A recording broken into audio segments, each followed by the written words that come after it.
Don't rely on bad strategies. You can just bond without bonders. Take 7. Hi guys, it's Ashtyn And Danielle. and welcome back to Behind the Brilliance. Today we are talking about what all of you lash artists are doing wrong. Oops. You heard me. I'm going to say something that's going to upset a lot of lash artists, and that is if you're using bonder, you're covering up a bigger problem. What is this bigger problem?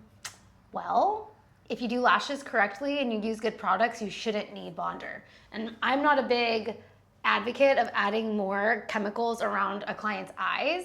And so as a product line, I want to expose that I think other product lines have created bonders because they just want to sell you something else. So here's what bonders actually do.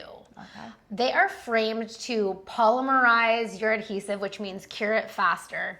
However, adhesive that's designed for lashes cures at a rate that is necessary for the procedure to be done correctly. So if you're isolating perfect and your bonding technique is perfect, then you shouldn't need a bonder. And if you add a bonder, you could essentially be accidentally adhering lashes together or getting them stuck together, which No bueno. causes problems. I really feel like I'm just going to sit back and Okay. look pretty this episode.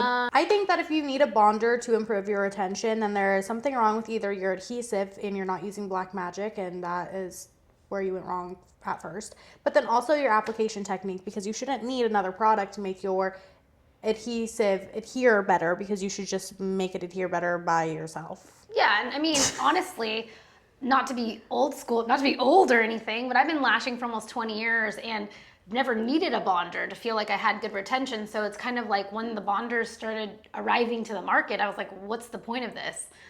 My retention's never been questionable. But I do think that your retention is 50% quality of products, but it's 50% your application technique. Also though, when I was a beginner lash artist, I would use a bonder because the lash brand that I was using, no hate, no shade, no tea, but it came with an adhesive, and then it was also recommended to use the bonder. And like sometimes I learned to do lashes by using a bonder. Sometimes I would use a bonder and then I would like run out of it, so I would just use the adhesive, and I don't think my retention literally ever changed, got better, got worse with or without the bonder. So again, like it honestly probably is something that lash brands are just trying to sell you. Yeah, I mean, and you can't blame them because here's the thing. Providing a lash service is really not that complicated. You need tweezers. If you take care of them, they last a really long time.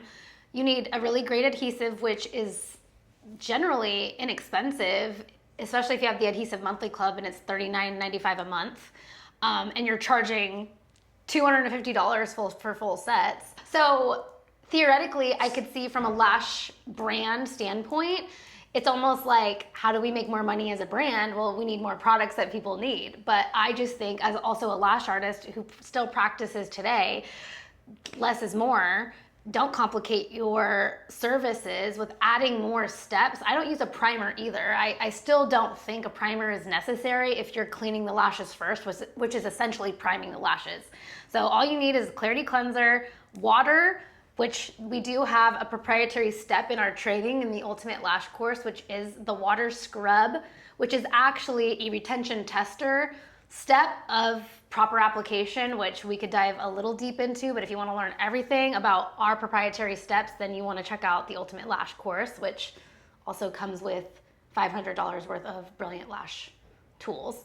But yeah, I don't think it's necessary. And a lot of bonders have cyanoacrylate in them, so we're already trying to reduce exposure of this to people's eyes anyway. Why bring more in? You could have also had your lashes perfectly separated and isolated, and then at the end added bonder, and you're increasing the risk of that perfect isolation decreasing to less perfect isolation, which can cause discomfort and yeah. Wait, how does bonder make them stick together? So bonder can make two separated lashes kind of wick together a little bit, because it's like if the adhesive in a neighboring lash wasn't cured enough, like the bonder's quickly curing it and making those lashes stick together. But I also think not adding anything, any additional weight, even if it's a minimal amount. Like, why add more product when you've already made a judgment of how big of a fan and how much adhesive to use on this specific hair, which you should be doing if you're a good lash artist. You're judging your lash selection based on the integrity of the hair. Why add more afterwards? That doesn't make any sense to me. Yeah, and it's also just like, why are you adding more chemicals to something? Because you want it to last longer, but the way to make it last longer in a better, safer, cheaper way, and this is literally coming from a lash brand, we make profit off of you guys buying lash products, and we're sitting here telling you guys an alternative to buying different lash products that's actually going to help your retention more. Do the water scrub method. Basically what you're going to do, I would say pretty much every time we like both change our glue drops, we do it. Yeah, at least every time you get a new adhesive drop. Yeah, so like every, 20-ish minutes? 15, 20. Yeah, take a paper towel and water, scrub the lashes like you're cleansing them. We don't use like the cleanser, but just water. So like give them a little scrub, and be harsh with it, because those weak bonds are gonna pop those lashes right off, and then these bonds that are withholding the scrubbing 5 seconds after they're getting getting applied, that's how you know your retention is going to be good, because they're already withstanding water and scrubbing. Yeah. And right. So it's kind of like you need to test your own bond strength throughout the appointment, and that's a way to do it.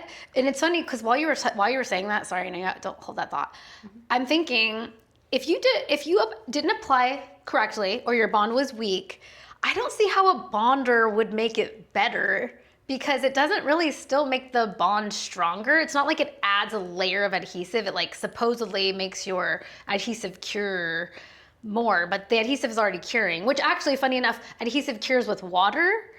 And I think that's what a lot of brands didn't expose early on in the game, was like, and maybe they didn't know, but like water cures the adhesive. So why bring another chemical in if you're already curing your adhesive with water? And also with chemicals, eyes are extremely sensitive. Even if you're like, I don't have sensitive eyes, you do. Eyes are just extremely sensitive. So why are we bringing another chemical near your eye when in reality, putting water on the eye after applying chemicals, aka your adhesive, is actually going to calm down that like chemical reaction and sensitivity that your clients are going to be getting. So I've never had a client open their eyes and be like, like it burns. Because there shouldn't be any fumes left. There shouldn't be any loose chemicals. And if you're using a bonder that is full of chemicals as your last step, and then you just open their eyes, that's where most of that tingly, burning sensation comes from. Right. Yes. And this is also kind of related, not related. This goes back to my early years of lashing, when primer was we didn't have cleanser yet, believe it or not. There was no lash cleansers in the beginning of like lash times, but there was primer. Well, I discovered early on that it was actually kind of like diluted alcohol. But when I was using primer in my services almost 20 years ago, I noticed more people getting allergic reactions. And when I stopped using primer and just went to cleanser, there were less people developing allergic reactions, because I still think that even if you like follow all precautions, some people are just on the borderline of having an irritation like that. Even if you do everything correctly. Now, if you do things incorrectly, like you overexpose people to cyanoacrylate and things like that, you could contribute to them developing an allergic reaction quicker. But just knowing that that's possible, I think should be a motivator to use less products around people's eyes, period. Being very careful, keeping a safe distance away from the skin, and not introducing other steps if they're not necessary. So, our belief here with Brilliant Lash Pro and what we teach in the Ultimate Lash course is that all you need to do is cleanse the lashes, use a good adhesive, apply a safe distance from the eyelid, test your strengths of your bonds with the water scrub method, cure with water, done. And Bing, bang, boom. And not everybody likes these, but I like the silicone reusable eye pads, which is a layer of reducing exposure to clients' eyes to anything like sticky adhesive or some of the things that are in the disposable iPads. It's just another layer of protection, just another thing I like to do, because I like to follow clean beauty. I don't like to put chemicals on my own face, so I don't want to put chemicals on other people's faces. With that being said, So if you're not using a bonder, what do you do? The alternative, okay? Choose a good adhesive like Black Magic. We have lots of adhesives to choose from. Master your isolation. Make sure that lashes are properly isolated. 1 lash per lash. Which you know that already. And if you don't put tweezers next But I to do somebody's think and eyes. we stand by this. We have amazing products, but if they're not used properly, you're not going to get the results that you want. 100%. So master your application. Like, be humble enough to say something isn't right here. I need a mentor. I need to take an additional course. Like, I want to nail this, because once you have it nailed, you have it nailed. You don't have to change anything about your lashing technique if you know that you can provide good retention. Then you can build on and like learn different styles and like be crazy. But if your individual bonds are not right and they're not comfortable for your clients, then you just need to probably invest in learning. Maybe you need a different tweezer. Sometimes you need to just replace your tweezers because your bonds will not stick together if like you have an old tweezer. But yeah, and educate your clients on how to take care of their lashes correctly, because obviously some people who might question their retention, their clients could be not taking care of their lashes properly. Here's a challenge. If you are using a bonder, try using no bonder on one client this week and see if there's an actual difference when you use a bonder or not, because we might be saving you money by telling you just don't need it. I'm not saying bonders are evil, they're just unnecessary. They're an added step, they're an added cost. Bonders like be going for a lot of money too. Are they? I haven't even... $40 to $60 for a bonder, when you can achieve the exact same result that you would get from a bonder, but cleaner and more comfortable for your clients and for free, essentially. Yeah. You need water and a brush. And a solid foundation of application. Oh my God, Buster rhymes. A solid, wait, what did you A say? solid foundation of application. That wasn't very... Don't rely on bad strategies. You can just bond without bonders. I'm not good. My dad's good at that. I should get him on. Oh my God, I was rapping the other day just off the top of my brain and it was so funny. Anyways. Bring it. Bring it to our next episode. We'll have a rap battle for you guys next week, don't fret. Let us know if this helped, if there's any other topics you want us to discuss or other products you want us to bash on or talk shit about. Yeah. Yeah. That's about it. So stop using bonders because you're wasting your own money. Yeah. Invest in good products. Invest in good products that you don't need bonders for. Invest in good training. Invest in a heater. We're done.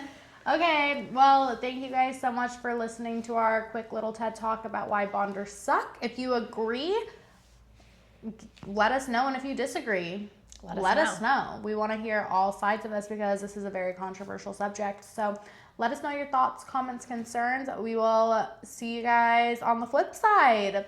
Kisses, love you, bye.